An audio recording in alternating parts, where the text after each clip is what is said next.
meeting number 7 of the Subcommittee on International Human Rights. Pursuant to the order of reference on October 27, 2020, the Subcommittee will begin the study of the impacts of COVID-19 on displaced persons, particularly in Venezuela and Myanmar. To ensure our orderly meeting, I would encourage all participants to mute their microphones when they're not speaking and to address all comments through the chair. When you have about 30 seconds left, I'll put something like this up so you can just see that you've got about 30 seconds left for your comments. For those that require interpretation, at the bottom of your screen, you'll see a globe icon, and you can switch that to French or English, what you like. Now today, members and our witnesses, and really everybody, we meet on December 10th, Human Rights Day, the day that the United Nations General Assembly in 1948 adopted the United Nations Declaration of Human Rights. And it's a real honor today that it is December 10th, and we do have our ambassador to the UN, the Honorable Bob Rae. So welcome Ambassador Rae to join us here today, and as your former role as the Special Envoy to Myanmar. Well, and now I'll just list the other two witnesses before we hear from Ambassador Rae. The Lutheran World Federation, we've got David Mueller, he's the country representative for Myanmar and Laos. And from Human Rights Watch, we have Manny Mong, and he's a Myanmar researcher.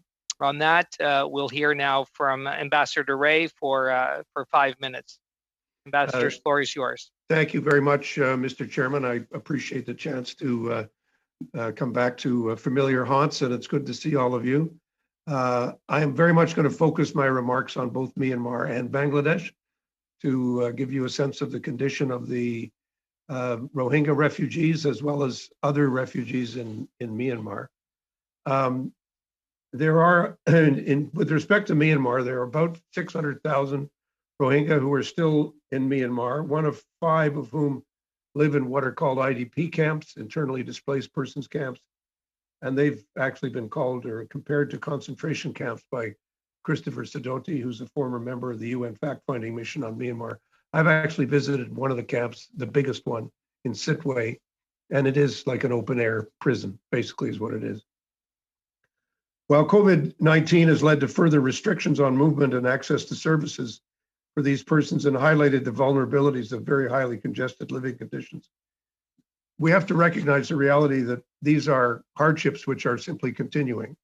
COVID has made things worse, but we need to understand how bad they were at the beginning in order to appreciate the circumstances. The deterioration that we've seen in Rakhine State, which is the northwestern state of Myanmar on the border with Bangladesh, is that there's been significant fighting between the Tatmadaw, who are the army of Myanmar, and what's called the Arakan army, who are not the Rohingya, but are representative of the local Buddhist population in what's called Arakan or Rakhine State. But there are still significant issues of discrimination affecting the Rohingya, and still significant issues of hate speech, and their situation continues to be extremely vulnerable. I think we have an opportunity now after the election in Myanmar to increase our level of engagement and try to push much harder with respect to what needs to be done to resolve the political crisis inside Myanmar. But it's proving to be very difficult. We have been a leading voice as well, as you know, in international efforts to increase accountability for serious violations, both in the International Criminal Court as well as in the International Court of Justice. Inside Bangladesh, there are about 860,000 Rohingya refugees who remain in crowded makeshift camps in Cox's Bazar, Bangladesh, which I've had the opportunity to visit on a number of occasions. Right now, there's not much prospect in the near term of their return to Myanmar, and I'll be glad to answer some questions on that if you like. But we do have some new issues which are have been enhanced by COVID. Important to remember that COVID is both a health event and a social and an economic event. as it is for us in Canada. And it's the economic impacts that are driving some of the internal issues inside Bangladesh and leading to extremely difficult conditions for the Rohingya. Canada has, as you know, in response to the report that I wrote and in response to the situation which was described in that report, committed itself to a 3-year program. I'm not in a position to say what the next 3 years is going to be, but I know from my discussions with the department that there will be a new program starting in April, that it will be, new efforts will be made to deal with the humanitarian impact. We need to understand that it's been very difficult during COVID and the camp being essentially shut down to outsiders. It's been very difficult for us to engage successfully with the usual international or the many of the international partners that we've been dealing with. So we have been continuing to assist with local partners in trying to get the necessary food assistance and health interventions that benefit both the Rohingya as well as the local Bangladeshi population. There have been severe restrictions on movement and serious problems with respect to communication and access to the internet, which remain a very serious problem. Essentially, the camp is now in lockdown. I have not been there in recent months, but those who have seen it will say there's extensive barbed wire around the camp, that it is a place that's very difficult to get into and very difficult to get out of. And conditions in the camp, generally speaking, have deteriorated. The latest data that I have is that there have been 5,098 COVID-19 cases and 73 deaths from the host communities in Cox's Bazar, and 335 COVID-19 cases, resulting in only 10 deaths in the camps. I have to say, I'm not sure about the reliability of this data because the collection of information is extremely difficult to do. So I think it's my time remaining just to sum up and just say to you is the solution to the political issues still lies in Myanmar. That's where the essential efforts has to be made. And we are facing enormous challenges with respect to humanitarian conditions in both Bangladesh and Myanmar. And finally, when it comes to health and when it comes to education, we have a real crisis currently with the next generation. The younger kids are not getting access to education. And this is going to prove to be a serious, serious problem, not only in these two countries, but from my observations here at the United Nations around the world. Thank you very much. Thank you, Ambassador Ray. And now we'll move to the Lutheran World Federation, David Mueller.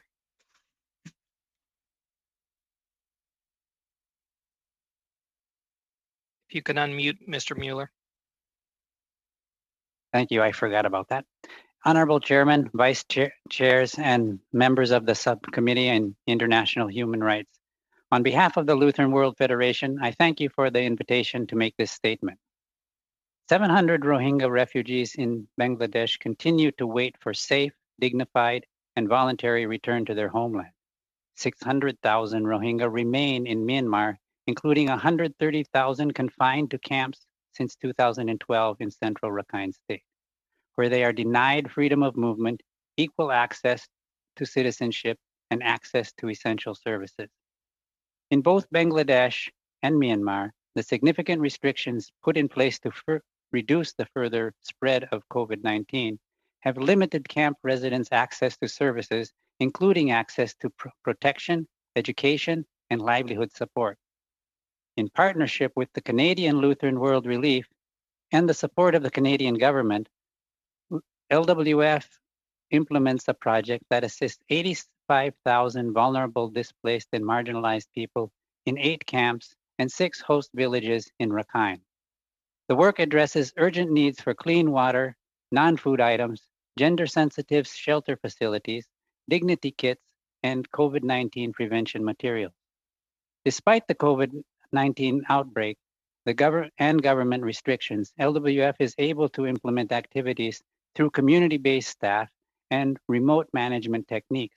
However, the limited physical presence has increased protection challenges such as extortion and gender-based violence. After years of efforts, camp management committees have accepted a terms of reference that mandates increased representation of women.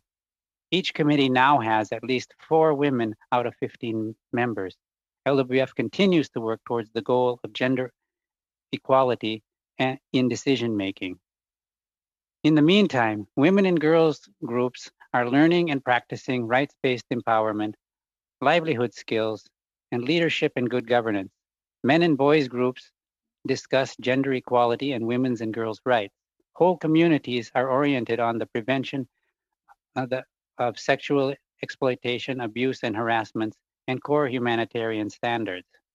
In conclusion, honorable members, I would like to reiterate that humanitarian needs in Rakhine are a complex web of vulnerabilities arising from natural disasters, ethnic tensions, armed conflict, statelessness, institutionalized discrimination, and protracted displacement. The situation is further compounded by the chronic poverty, violence against women and girls, and COVID-19. Durable solutions are elusive, but if they are to be realized, more integrated approaches that holistically address the human rights, humanitarian, development, and peace perspectives are needed.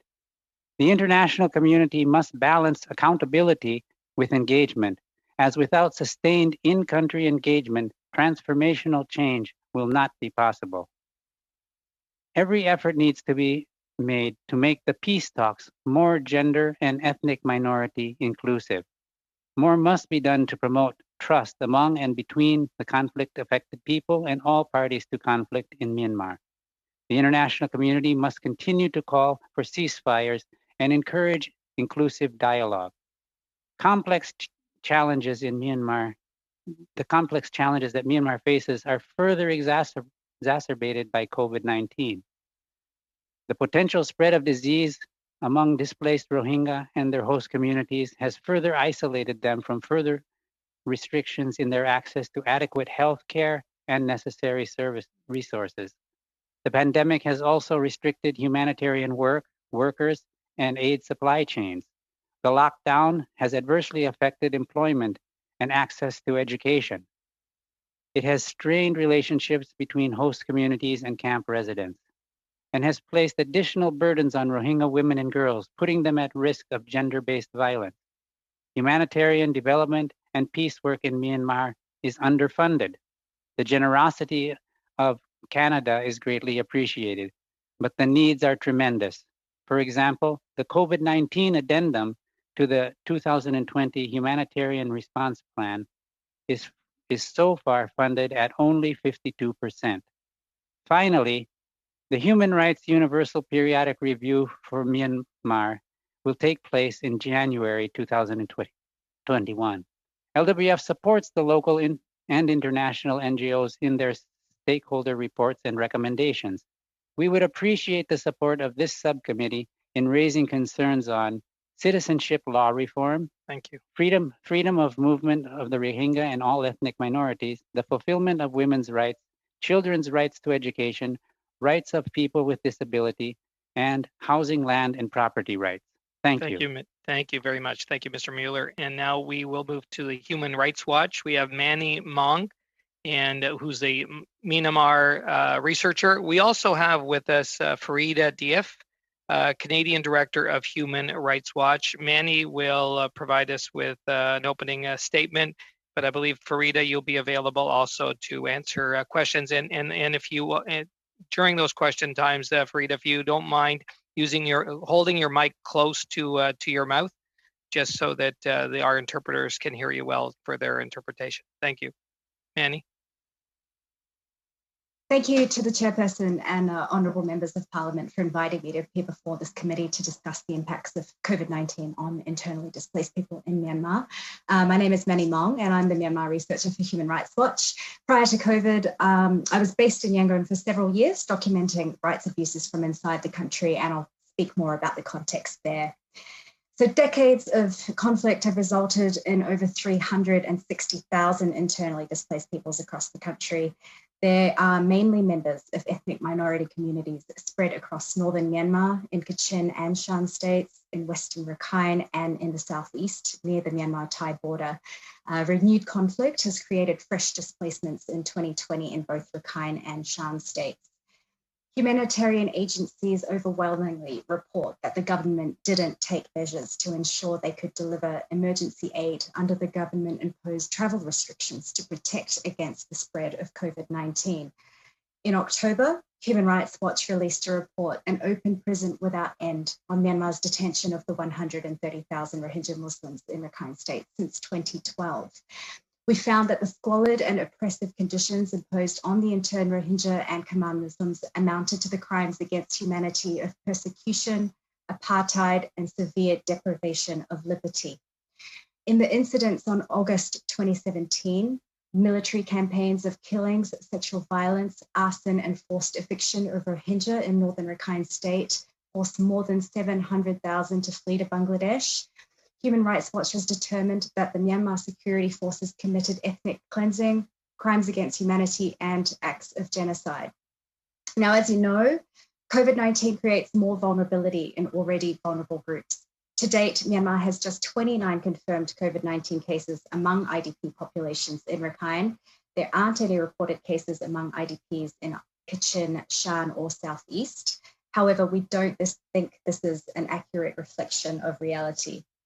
Factors such as a lack of testing resources and services, fears of stigma in crowded camps, and fear of officials is likely contributing to severe underreporting of COVID-19 among the IDP populations.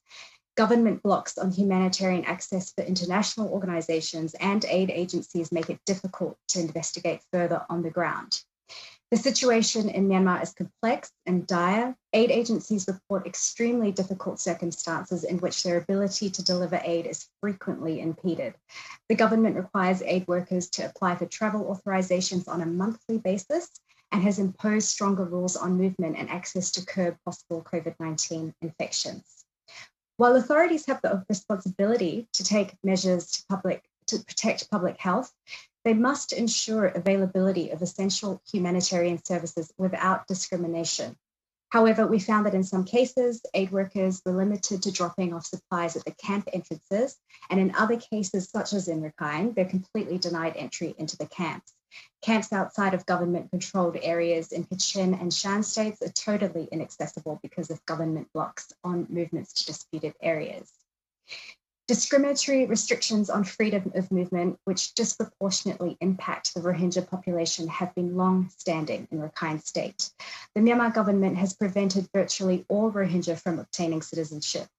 Lacking legal identity documentation, they are particularly vulnerable to rights violations linked to barriers on freedom of movement. Numerous checkpoints and ID requirements have expanded opportunities for police and military extortion, arbitrary arrests, violence, and further limitations on movements during the COVID-19 crisis. Since June 2019, a government block on mobile internet services in Rakhine State has curbed access to information amid armed conflict. And this has seriously hindered outreach and education around COVID-19 prevention and management, particularly for displaced people. While displaced people recognize the dangers for COVID-19, many told us that the daily challenges for survival in conflict areas, fighting, landmines, explosive remnants of war, take precedence. This is similar in Kachin and Shan states. Myanmar has taken few steps to reform and revise laws, policies, and practices that have effectively entrenched statelessness of the Rohingya and the forced displacement of other ethnic minority communities. Therefore, we ask this committee to urge the Government of Canada to take several concrete actions. Press the Myanmar government to allow humanitarian organisations, independent media, and human rights monitors unhindered access to IDPs, including to overhaul the government's travel authorization process. Demand that all arbitrary restrictions on freedom of movement, including discriminatory groups, to cease all practices that restrict movement, which directly affects access to emergency medical and livelihoods. Continue to support relevant UN agencies by ensuring that humanitarian groups have adequate personal protective equipment and that IDPs have adequate access to medical facilities, including quarantine facilities, and support the oversight to ensure healthcare is compliant with safety and dignity for those who are exposed to illnesses. Thank you. Thank you, Ms. Mong. And now we're going to have an opportunity to go to the members for questions. We are going to begin with the Liberals and Ms. Khalid for 7 minutes. Thank you very much, Mr. Chair, and thank you to the witnesses for your very compelling testimony and your continued hard work on the plight of those that are most vulnerable.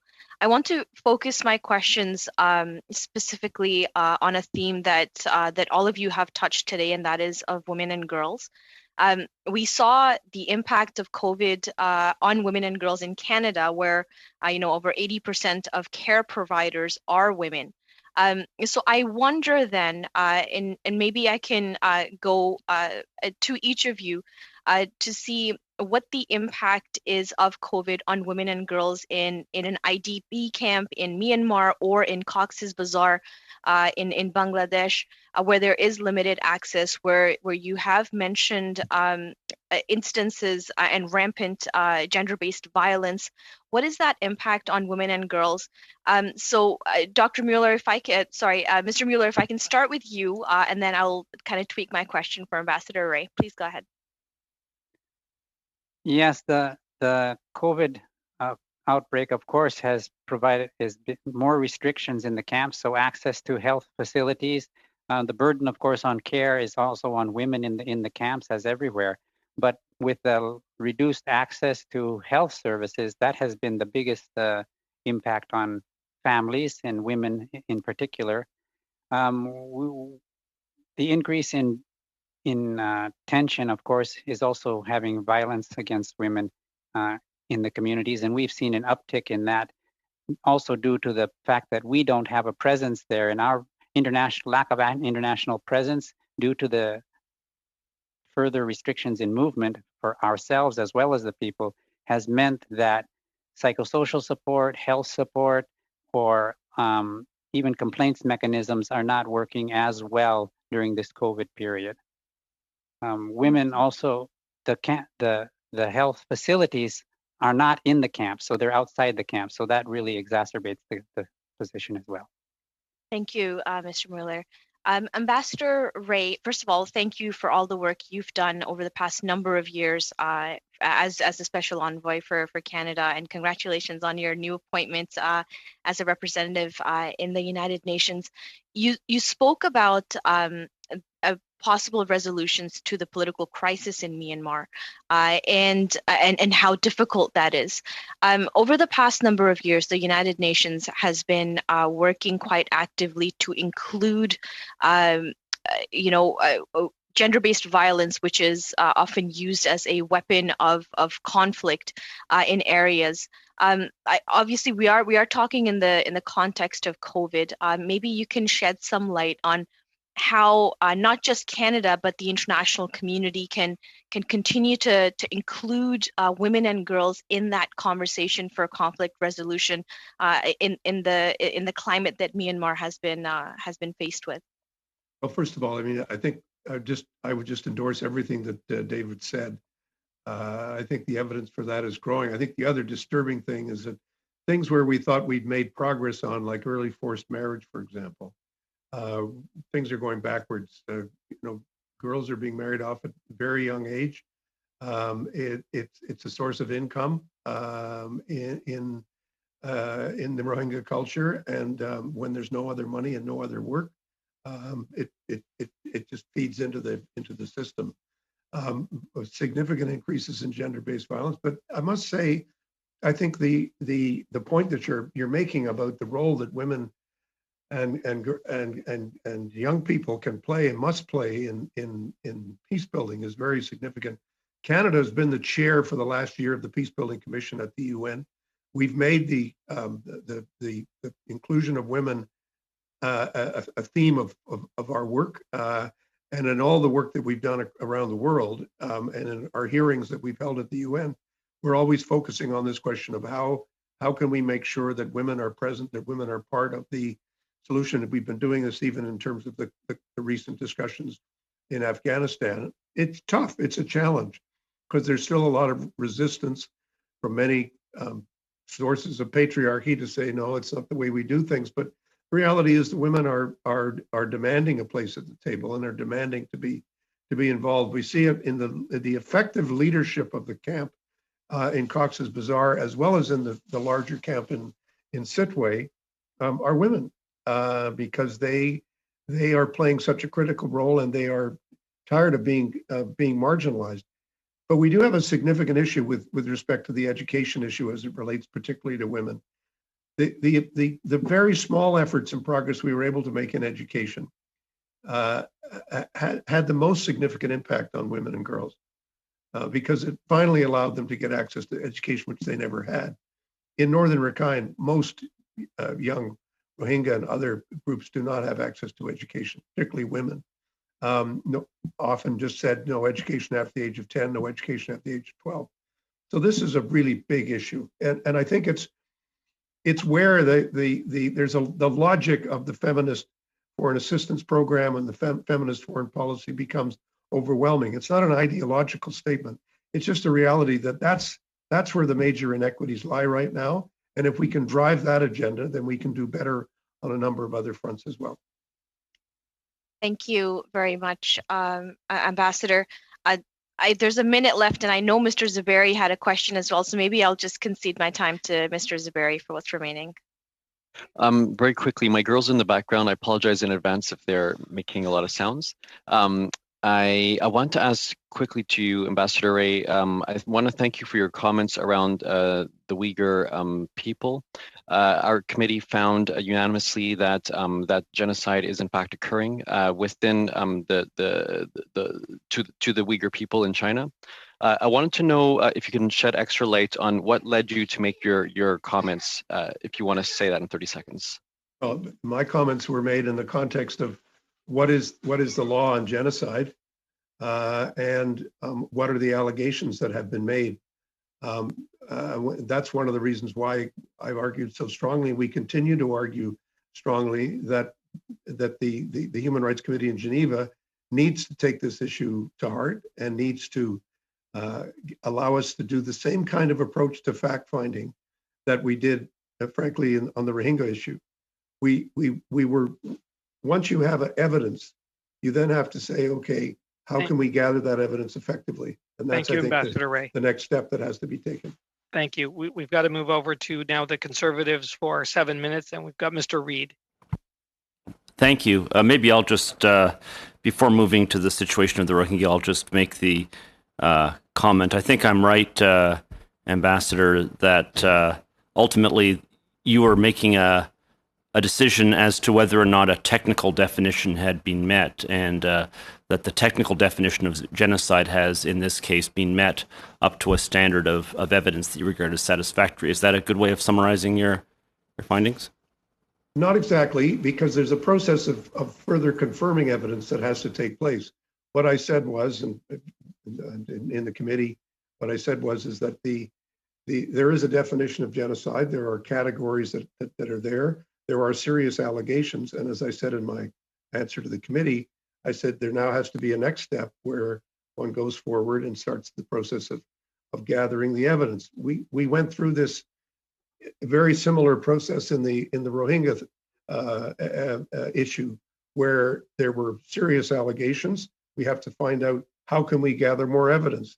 And that's exactly what's being done. That's why Canada has been so supportive of the fact-finding mission and so supportive of the independent investigative mechanism that exists for Syria and that exists for Myanmar. And I think when it comes to the situation of the Uyghur, what I've said is there's a threshold, and now you've got to figure out a way of gathering more evidence and creating a stronger dossier that will then allow you to take the steps on how you go forward. And that's the approach I think we should be taking. And that's the approach Canada is taking. We are urging the Human Rights Committee to do that. Right. Thank you. Turning to the Rohingya, the numbers we've heard regarding actual COVID cases and COVID deaths are low, and I say surprisingly low from my perspective, given the large number of people crowded into very congested conditions, I've been wrestling as to why these numbers might be low. One is, of course, failure to report or even perhaps intentionally dishonest reporting. Another thought that occurred to me, though, is this. I don't know the age profile of the Rohingya population. I suppose it is possible that it is a fairly young population, a very young population, and that may account for. Does that sound as like a possibility? Yeah, I think there are a number of factors. First of all, I mean, I'm not a doctor, and I'm not an epidemiologist, but we have discussed this issue, and I would say that I think most of the discussion that I've seen talks about not so much false reporting as underreporting, in the sense of people not coming forward because they're afraid to come forward, and so I think that's a factor. I think the other factor is as you said, it's the age of the camp. The significant majority of the camp are under the age of 21, and there's a lot of small children, and as you know, the evidence is that people are often asymptomatic. But as in Canada, the other thing I just would bring to bear is conditions of great isolation sometimes are at the beginning a protection because it doesn't get carried in. The virus doesn't get carried in. But the problem is that when there is a breakout, it tends to have a very dramatic effect. We're seeing that in Northern Ontario. We're seeing it in Northern Manitoba. We're seeing it in Northern Saskatchewan. We're seeing it in Northern Alberta. And we might add, we saw that a century ago with the influenza pandemic, where the highest death rate recorded in the world was in an isolated Inuit village in Alaska after most of the rest of the world had gone through the pandemic. Well, that's the fear. And we're seeing this in other countries, in Haiti and elsewhere. The fear is that while the numbers up to this point are very low, the fear is that if there were to be an outbreak, it would have a significant impact because of the social and economic underlying social conditions in the country or in the camps. And that, I think, continues to be a significant worry. And then the question becomes, how quickly can we get the vaccine into the conditions of greatest vulnerability? And if you'll forgive me, I've only got a couple of minutes left. I do want to ask my next question to you as well, Ambassador, but I have to, I want to redirect you a little bit to ask it this way. The question is, of course, what Canada can do to be useful in this situation. And I guess the question is trying to get the vaccine into the camps the rational thing to do, or is there some other measure that we ought to be advocating for in the case of the Rohingya? I think Canada should be actively participating in ensuring that the most vulnerable populations around the world are among the first to be vaccinated. I think that's an essential humanitarian principle. And that's certainly something that we discussed. I know that being discussed in Geneva, the WHO, and elsewhere. But we have to make sure that the vaccine gets to the most vulnerable places, and that includes refugee camps. But it's not confined to refugee camps. And I know that we live in an era of where everyone's concerned about, well, what about me? But I think we also have to recognize it's also what about everybody else, and we have to keep that in the back of our minds all the time. Thank you. Could I just ask one of the other witnesses, I have to choose perhaps Ms. Mong, just to comment on this? Yeah, thank you. I mentioned before that factors such as lack of testing and resources are definitely an issue. And absolutely, as Mr. Ray says, the stigma for people to go ahead in crowded camps, fear of officials. The context in Myanmar specifically is that most of the situation has been caused by conflict, and that's conflict between the ethnic armed groups and the Myanmar Tamil. When you have government officials coming into the context of, IDPs having to seek health resources, then that's really, really a frightening prospect for them, and they don't want to be separated from their families, and they fear that. I also just wanted to quickly mention something about access to healthcare. This has not been created or but more compounded by COVID-19.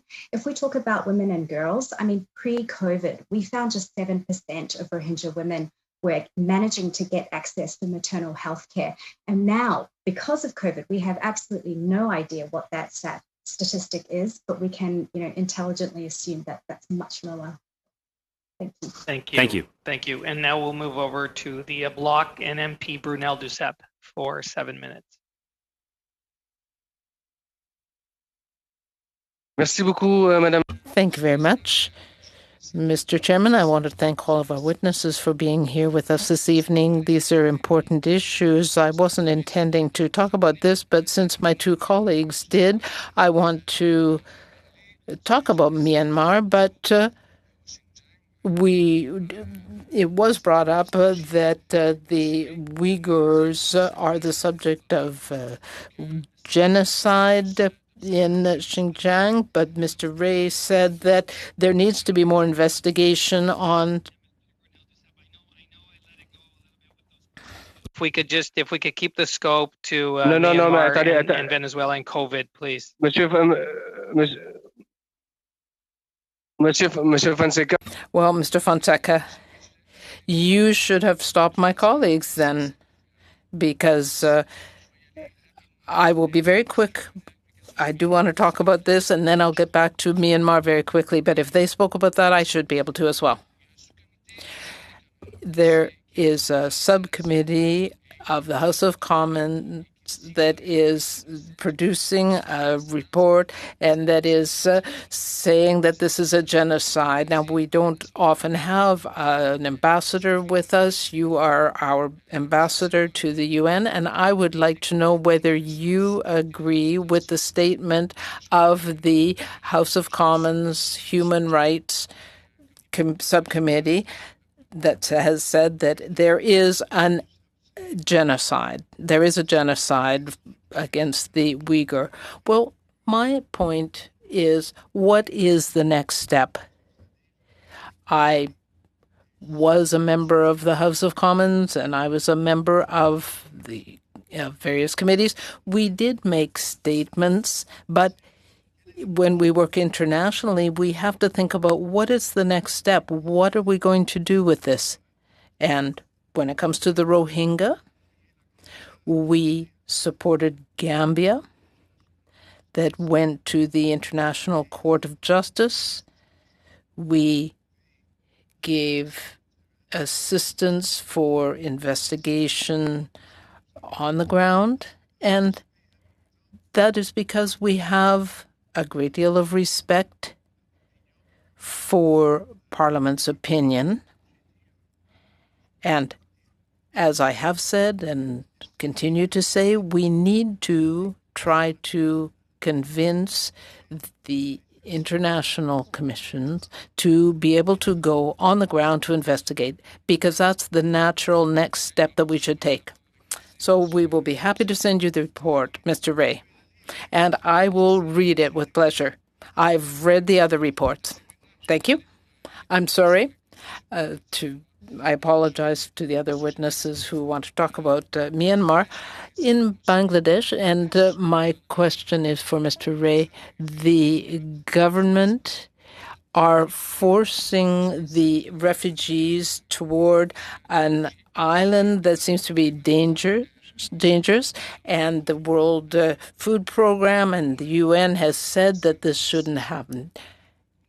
They're talking about sending 100,000 people there, but Bangladesh has said that it will be voluntary. But in fact, what we're hearing is that the military is beating people up and is forcing people to go there. So what is your opinion? I saw the same photo that you saw, and I was troubled by what I saw. There are two important things. First of all, Canada is insisting that the UN committees have the right to be on site to see what the conditions are on Basan Char. Even when I was the special envoy, there is a whole process that has to take place so that one can go and visit. And so that has to be accepted. And second, there are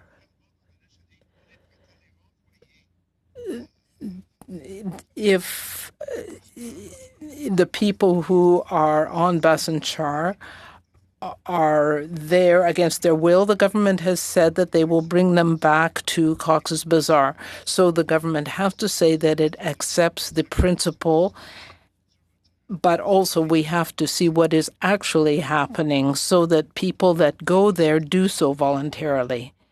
I think that's a crucial question. Thank you. But how can Canada take action on this? Our government, and we're working with other governments, the French government, the British government, and other governments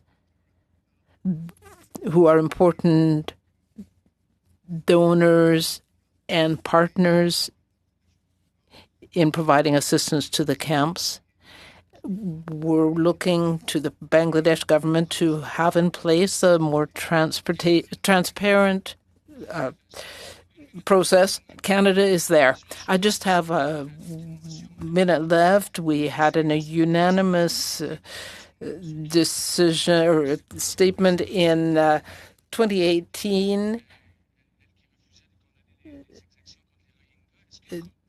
against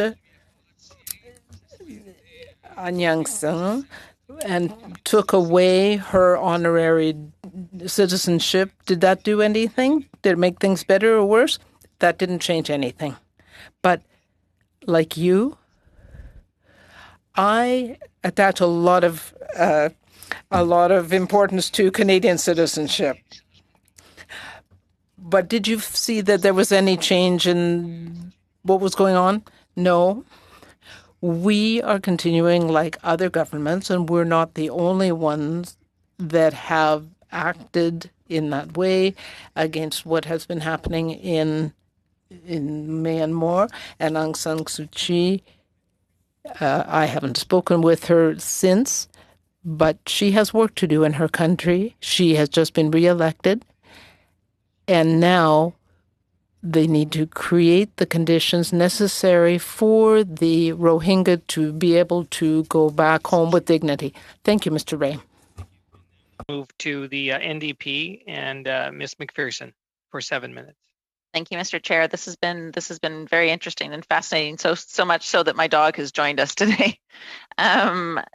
I have so many questions for you all, and of course, the biggest burden is that we only have such a short time. Ms. Mong, I think I would start with you. I was very interested in the discussion that you were having in terms of legal recognition, legal empowerment, or disempowerment, I guess, as the case may be. Could you speak a little bit more about that, and then perhaps just comment on what you would like to see this committee say, this government do to help address some of those issues? Thank you very much. On legal recognition, I mean, the key factor is that, a discriminatory 1982 citizenship law effectively strips the Rohingya of any entitlements to statehood or citizenship rights. And this is a key factor when we're talking about things like freedom of movement, access to healthcare, being able to go home, because we've seen that, with these spates of violence and communal violence as well as military violence. Usually there is a process by which people who can go home are genuinely considered Burmese or Myanmar. And in this case, Rohingya have been denied that right.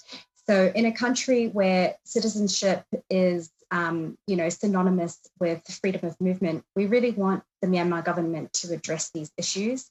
And this is really important in the context of Canada, because Canada has been a key ally for human rights groups in maintaining that their citizenship rights need to be reinstated, that they must allow, freedom of movement, including the removal of discriminatory regulations.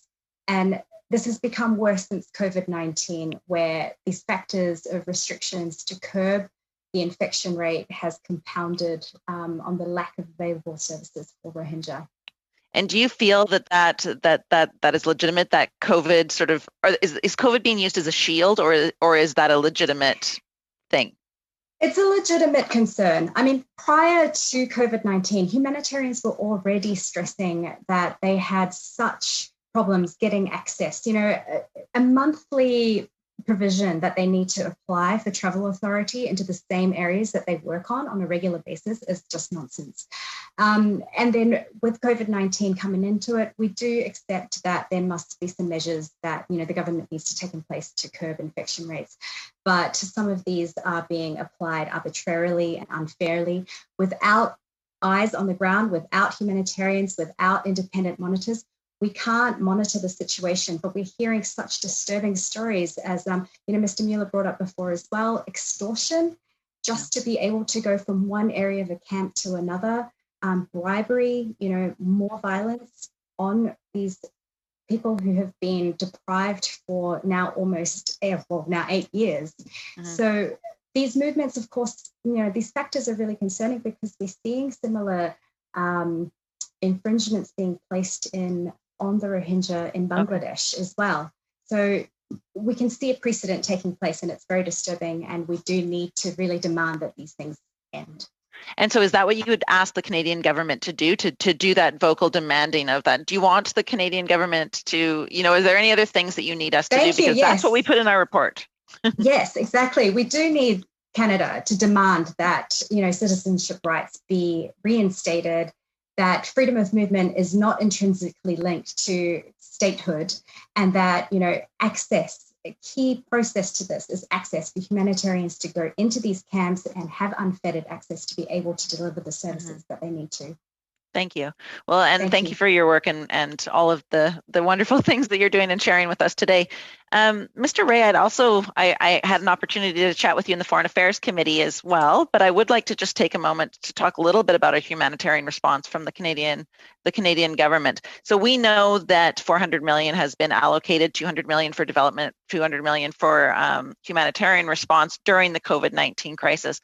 But what I'm hearing from organizations is that has not rolled out. So what I'm wondering is, when we hear from witnesses like we are tonight, how do we get the Canadian government to recognize the urgency of this? You know, you spoke of children not being able to go to school. We have heard time and time again that there's an education program coming for particularly focusing on girls, and yet it hasn't happened. How do we get the urgency to be recognized and acted upon?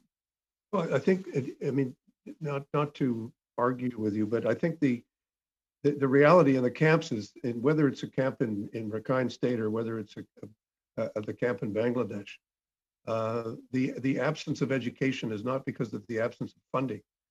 It's because the governments are not allowing those programs to take place. There was no access to the internet for an extended period of time, partly because of COVID, but even before COVID it was introduced, and that had to do with the security issues in as they were described, both in Cox's Bazar on the Bangladeshi side and in Myanmar. So I mean, I do think that it's important that the money gets spent, that it gets allocated, that it gets distributed, and I think that's something that we have to continue to make sure happens. But I think But how do we do that? How do we make that happen? Well, I mean, you know how to work it in Parliament as well as anybody. You'd have to do it. I think very clearly the big issue now, though, is what's going to happen after March 31st. The money has been allocated. It's going to go out the door.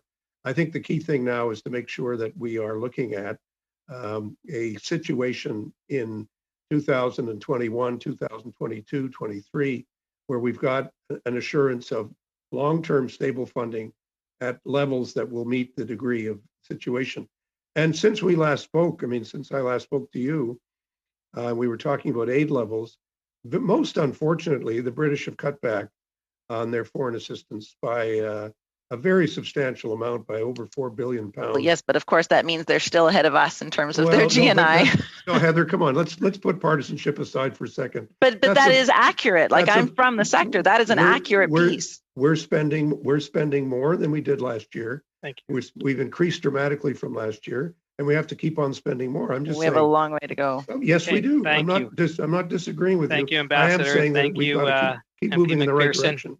We're moving into our second round. Great discussion taking place. I propose that we finish the full second round, even though it goes past the hour. We started a little bit late. It will go into our committee business members, and once we conclude the second round, just for everybody, we will then go in camera for after that second round. So as we move into the second round, we have for the Liberals, Mr. Sims. You're up for 5 minutes. Thank you, Mr. Chair, for being generous with your time and extending it. I really was hoping you'd do that. I appreciate it. I want to start with Ms. Mong as well as Ms. Dave. I hope I pronounced that correctly. Something that you said earlier, which was a severe deprivation of liberties. And yes, no doubt, all the examples that you gave, but some of the other issues that you brought up for me are very important, because as a country where we are and the international influence that we have, some of the issues that concern me greatly are things like a severe underreporting of what is happening now in the midst of COVID-19. And I'm assuming it's quite severe all over, not just, I'm talking about internally displaced persons in general, whether it be in Bangladesh or in Myanmar. The blocked internet capabilities that have been discussed about, and just the lack of transportation infrastructure for anybody to provide the aid that is possible, notwithstanding the fact that the vast majority of health medical supplies will be outside the camps themselves. So obviously that is problematic. So before we get to installing more of the liberties for these people to access education, to access, a better life, what do we have to do as a country to first say to them, okay, we have to get in there and provide better communications, better transportation for all those involved, whether it be your organization, UNHCR, and so on and so forth. I'll start with Ms. Mong. Thank you, Mr. Sims. I mentioned this earlier as well, and I keep stressing this because overwhelmingly, when I speak to humanitarians on the ground, they tell me how frustrating and how difficult it is to be able to deliver these services when they simply don't have access. The problem isn't that the aid isn't there. The aid is there. They just can't deliver it because of these barriers that have been put in place. Now, to be fair to the Myanmar government, they are allowed to create mechanisms to prevent the spread of infection. But I wonder sometimes whether it's ignorance or just incompetence that they can't make these processes faster. And the Canadian government, I have been really grateful to them because we've seen them as such a good ally, especially in regards to being vocal about accountability and justice and intervention with Gambia on the case with the International Court of Justice. But within Myanmar, we do need stronger voices. Humanitarians already, with their lack of access, are fearful. They're timid and they're muted because they're so concerned about losing what little access they already have. So how do we overcome that timidity? Like how do Canada... Go ahead. We really need governments to speak up on this, and the government of Canada can do that. We can pressure the Myanmar government to allow more access. And I think in some ways they may be feeling some pressure, but that step to actually removing those barriers still hasn't quite happened. So we would ask the Canada government to pressure the Myanmar government more, to be more vocal, to speak up more, to have these conversations with government as well. One actually really important factor that I forgot to mention is that overwhelmingly humanitarians again kept saying to me, we think that these conversations are happening with governments where one government is advising the other, but we don't know. Now, it would be helpful if we had more advocacy on this and certainly public advocacy. But it would be also really helpful if governments take a stronger stance, because right now, as we said, humanitarians are muted because they're so afraid of losing that access. And I think this responsibility really falls on the governments and the missions within the country to speak up. So being more forceful would certainly help out their situation, because they have to be in a timid position right now to be, and it's up to us to help them out, to bring them through. And I'm sorry, we do know that we're working with an Aung San Suu Kyi government again. We do know that we're working with the government, with the NLD again. We can't give them a free pass again. We did that in the last 5 years, where we gave them full benefit and credit to, prove that they would revoke the repressive laws. And they haven't done that, so we can be stronger. Good point. 30 seconds. Ambassador Ray, it's good to see you again, sir. And thank you for your report. Tell them we're human. 16 recommendations. You lean a lot on the education aspect of it. I'm so glad you did, because I think that's a shining example of providing the education, because the vast majority, I'm assuming like almost half, I think, are children in many cases. And can you just very quickly talk about the impact that just that little bit of education in there has on the population? I'm sorry, but I think that's our time, Mr. Sims. But great question, and I'm sure the ambassador offline will be able to get back to you. I'll find a way to get it out there. Don't worry. I'm sure you will, Ambassador. And now moving to the Conservatives and MP Chu, please, for 5 minutes.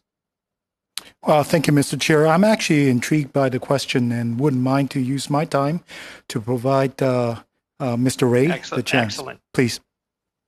Well, I think we have to really appreciate the consequences of denying education to a whole generation of children. To me, it's the treatment of the Rohingya inside Rakhine State was terrible. There was serious discrimination in terms of access to education, and in the camps, I thought there was an opportunity for Bangladesh to authorize more. Finally, after 2 years of lobbying and efforts that we all made, both vocally and quietly, every way you can possibly pressure, the government of Bangladesh agreed to make progress on education. And then along came COVID, as well as some other situations inside the camp, which made it more difficult for us to actually get those decisions implemented. So we're now seeing, a generation over a long period of time not having access to education. Scott, you'll appreciate this as a broadcaster. I had a conversation with a young man in a Sitwe camp where he started talking to me in an American accent. I said, "Where did you learn your English?" He said, "I learned it on my phone. I like watching Western movies, and I watch Western movies. That's where I got it." What do you think? It's amazing. But when you deny people access to the internet and you deny people access to communication, even any informal kind of education becomes impossible. And that's, I think, the tragedy that we're facing, and that's the issue that we have to face up to. And I just want to very much endorse what Manny Mung said about humanitarian access. I can only say it is front and center in everything the government of Canada says in Bangladesh and in Myanmar, both publicly and privately. It's a fundamental principle that humanitarian actors have to be able to get access to places where they can't go. Thank you, Mr. Ambassador. Appreciate that. My next question is actually for Mr. Mueller. Mr. Mueller, during the committee's November 26 meeting, witnesses reported that Rohingya refugees are eager to return to their lands and homes in Myanmar. The first question I have for you is, what elements are necessary for a safe repatriation of Rohingya refugees to Myanmar, in your opinion? Yes, thank you. Well, the situation is not conducive for any return, either from the local IDPs or from the refugees outside the country to return at this time. The primary thing that's blocking that is that there's a war going on. The AA and the Tatmadaw are fighting in the home areas of the Rohingya, and they can't go back. So that's unless the fighting stops, they can't go back. Then there's the other aspects that actually, villages were bulldozed and there's no place for them. Their homes are not even recognizable anymore in northern Rakhine. So, and properties have been confiscated. They've moved people in to settle in areas. And I don't think there's a genuine interest for anybody to come back. Thank the other you. problem is that, a lot of the problems are political in nature, and it's not a matter of fixing something technical. It's a political will that needs to be changed. Thank you. Thank you. My next question is for Ms. Mung. In your earlier answer to our questions, you mentioned something that is actually quite concerning to me, almost to the point of suggesting that Rohingyas are quickly becoming stateless in the international community's eyes. Are the IDP'd Rohingyas stateless? In other words, doesn't matter whether they're in camps in Myanmar or in Bangladesh, are they stateless? And what about those Rohingyas who are not in IDP camps in Myanmar? Yeah, and the quick answer is yes, all Rohingya are stateless at this point in time, and that is due to this discriminatory 1982 citizenship law that effectively strips them of all their rights. They didn't used to be stateless. They were recognized as Myanmar citizens prior to 1982. But since then, the government, subsequent governments of Myanmar have endorsed this law, which we effectively want repealed. As for the conditions for the 600,000... Malheureusement, je dois faire un point d'ordre, Monsieur le Président. Je suis vrai. Order, Mr. Chair. There is a problem with the interpretation right now. We can get that fixed and see if we can put it in order. Can someone speak? So see if it's working now. I just wanted to finish up by saying on the issue of the 600,000 or so other Rohingya in Myanmar. It is, Mr. Brunel Duceppe, is it working now? Non, on me dit dans l'oreille que Madame devrait rapprocher son micro. I'm told that Madame should get the mic closer to her mouth, I guess. She's going to be moving to you, Monsieur Brunel Duceppe, for your 5 minutes, and we'll ask Ms. Mong if you could just keep your mic as close to your mouth as possible when answering questions. Thank you for interpretation. Thank you.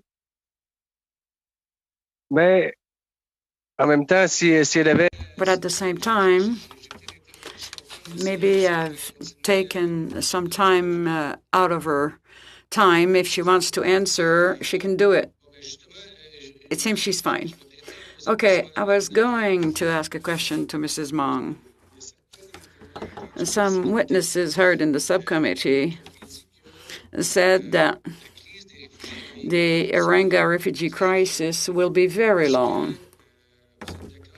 Do you agree with that statement, that it'll last for a long time?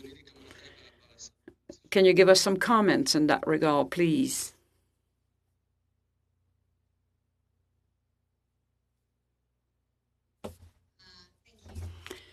Absolutely. The situation is already far too protracted.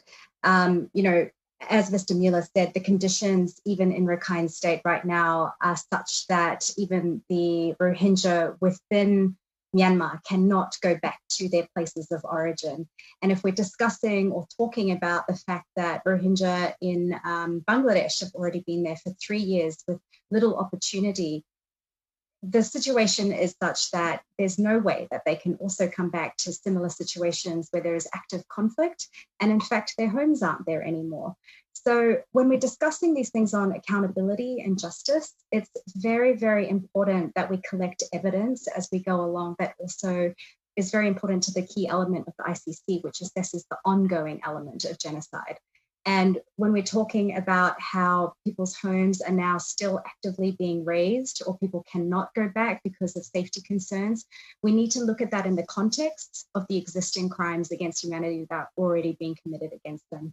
Now, we have not made a genocide determination in Human Rights Watch because it is a legal determination, but we do acknowledge that acts of genocide have been made.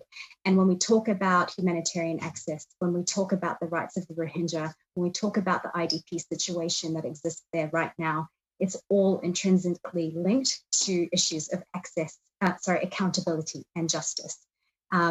We look at the situations of IDPs from other ethnic minority groups such as the Kachin and the Shan and the Karen in Myanmar, and these issues have not been isolated.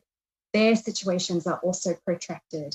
And ultimately, this is an accountability and justice issue because right now, Myanmar continues to act with impunity and their military continues to make atrocity crimes with impunity. You just said so. It's already been 3 years, and we know it'll last again for several years. So a human organization like yours, like Human Rights Watch, how can you prepare? How can you prepare to face such a humanitarian crisis like the Rohingya refugee crisis? How do you do it? And how can we help you through all this? Grateful to Canada to start with. I think there have been some really positive and brave steps made, especially in regards to joining the intervention with Gambia and also with the Netherlands. We want to continue these conversations, definitely, to encourage Canada to do more. And as we said before, we need Canada to be more vocal within the country and outside of the country. This next 5 years is going to be crucial. We don't want the IDPs to be in the same situation that they are in now. And, it is getting worse for them. We haven't even touched on the mental health issues that are stemming from this. I mean, people who are living in constant state of, uncertainty and violence. We have talked about gender-based violence that's going on due to this protracted crisis, but the mental health situation for both, adults and children is dire. So we don't want this to continue. And it's getting to a crisis again where, the international community really needs to come together and make some decisions where we have agreed upon elements that we want to press Myanmar on. Right now, everyone seems very muted, and I'll be really, really candid. There is such a fear of losing access to Myanmar generally. But when we talk about a government that's already had 5 years to prove its worth and has fallen well short, we're nowhere near a democratic level yet. We really need to move on. Je vous remercie pour votre travail incroyable. Thank you so much for your incredible work. Thank you so much for being here tonight. Merci, Monsieur Brunet. 5 minutes, and that will be the NDP and Ms. McPherson.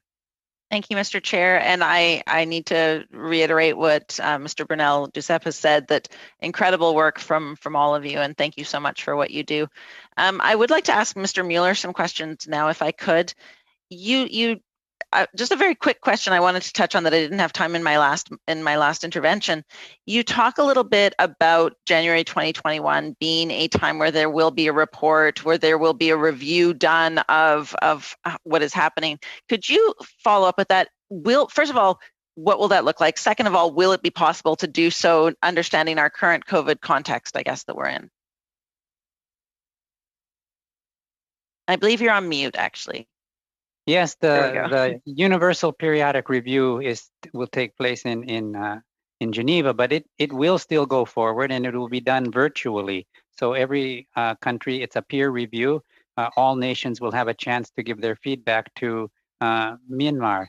And civil society groups, there's over 40 civil society groups, have actively made recommendations that they've been presented. They've already presented in the pre-session already this week, and groups are going from mission to mission promoting their recommendations. And I took this opportunity also to, in my statement, to list some of the issues that the INGOs collectively have want to raise as well. And among them are the things that we've talked about. I mean, the rights of women is among them, including for education, as has been pointed out. But the freedom of movement is probably the biggest one with relationship to the Rohingya. And along the way, I would, if Canada will be making recommendations to this as well, if you could take a look at the recommendations from any of those 40 groups that are already making them and put those on your list as well. They are all valid and hitting at the main key points that are really, really at a political level, not at a humanitarian level. There's lots of humanitarian workers ready and willing to work, but we can't do our job if there's not a political will or to access that. And one of the big challenges is that if we don't change these laws as about citizenship and such, the international community allowing this thing to go forward is actually supporting a government in an apartheid policy that they will continue to separate these people. They have no intention of giving them a state. And so we need to take this opportunity and the peer review to strongly recommend that the citizenship laws be stricken and that access to the people to the services is granted and that they can have a state identification and that they can have their lives back. And I would think a very strong opportunity for Canada to raise that voice and raise the issues that Ms. Mong has brought up as well. Exactly. Yeah. Well, and I guess one last thing I would just touch on with all three of you, if I have time, in terms of the actual response to COVID-19, in terms of what COVID-19 is meaning on the ground, both in terms of getting the vaccine to populations that are particularly vulnerable, but as well in terms of being able to provide the supports that we want to be able to provide to the Myanmar people or to the Rohingya people. What would be your number one recommendation, I guess? And maybe I'll start with you, Dr. Mueller, and then I'll ask Ms. Mong and then Mr. Ray. Yeah, the government is doing what they can, and the Ministry of Health and Sports is working closely with WHO. I also sit on the core, the COVID-19 core group, and there's more money needed I know Canada gives resources, but only 50% of the COVID-19 addendum of the UN for the HRP has been given. So more resources are needed for that, for testing, for vaccines. The last report is that only 40% will get the vaccine by the end of 2021 with the resources they have at the moment. So more resources need to go for vaccination and testing. Through the COVAX methods, yeah. Yeah. Mm-hmm. Ms. Mong, do you have anything that you would add to that? I mean, I know that if we don't see the vaccine distributed equitably, we have a 30% larger morbidity rate that we'll be looking at. But any comments from you as well? Yeah, I mean, I couldn't stress enough more what Ms. Mueller has said as well. Money is always an issue, and certainly more donors would be appreciated. But if we're looking at the context of, providing services, really medical facilities, quarantine facilities, oversight is really important to support the needs of IDPs as well as the general population, just to ensure that healthcare is compliant and it's being done with dignity to those who've been exposed to illnesses. Thank you. And Mr. Ray, anything that you'd like to add to the vaccine, I guess, conversation?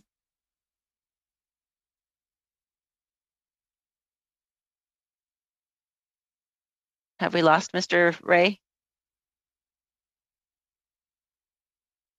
Is that better? Oh, there you go. Yeah, thank you. The vaccines globally are underfunded. And that's a huge issue. And it's going to become a bigger issue as the vaccines become more widely produced. That's just the fact that it's going to become a much bigger issue. The second connected issue is that the social and economic costs of COVID are huge. Much bigger, I think, than we've appreciated, much bigger than we yet understand. And I talk about speaking up. I've been doing everything I can. The report I wrote over the summer, and ever since then, I've been speaking up as much as I can about the fact that globally, we're going to have to make a far bigger, better response to the overall impact of COVID-19. Thank you. Much bigger than is currently contemplated. Thank you, and that will conclude our second round. And you know what a fantastic way to conclude our final meeting of this subcommittee for 2020. And on behalf of all the members, we can't thank our witnesses enough. Of course, Ambassador Ray, Mr. Mueller, Miss Mong, and Ms. Dief. And you are just tremendous advocates and champions and ambassadors, literally and figuratively, for human rights on this Human Rights Day. We also, members, I know just before we go in camera, just to do this in public, thank, of course, the clerk and the analysts and the staff and the interpreters and everybody that makes this committee such a wonderful place to be, and the work that we are able to do. Thank you for your tireless work. Want to wish everybody a very Merry Christmas, Happy Hanukkah, Kwanzaa, Feliz Navidad, Festivus, and a very happy New Year, and good riddance to 2020, hopefully, and a much better 2021 for everybody here in Canada and around the world. Thank you, everyone. Thank you so much. Thank you. Thank you. Thank you. Merci, merci. Hey, on vous envoie le rapport, Monsieur Ray. C'est promis. Absolument. We will be sending you the report, Mr. Ray.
you.